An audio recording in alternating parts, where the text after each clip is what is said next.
నేలకొండపల్లిలోని శ్రీ ఉత్తరేశ్వర స్వామి దేవాలయంలో సౌందర్యలహరి 102 పారాయణంను ఘనంగా నిర్వహించారు. రేగురి శ్రావణ్ కుమార్, సంధ్యా దంపతులు, కొత్త రాణి, శేఖర్ దంపతులు, నరసింహారావు, ఉమా దంపతుల వారి బృందం ఆధ్వర్యంలో నిర్వహించారు. ఆలయం అర్చకులు శివయ్య దంపతులు ప్రత్యేక పూజలు జరిపారు. ఈ కార్యక్రమంలో భక్తులు అధిక సంఖ్యలో పాల్గొన్నారు.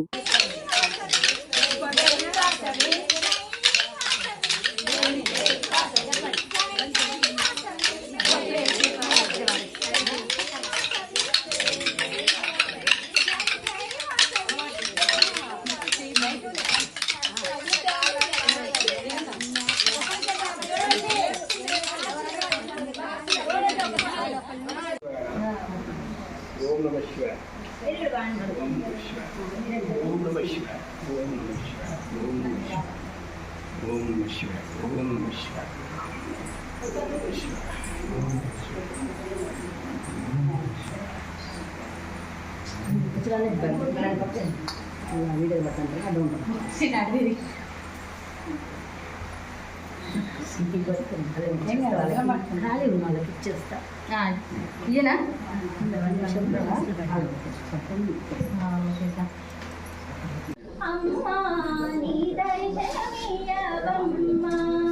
ఐశ్వర్యలక్ష్మి అమ్మా నీ దర్శనమీయవమ్మా నీ దయా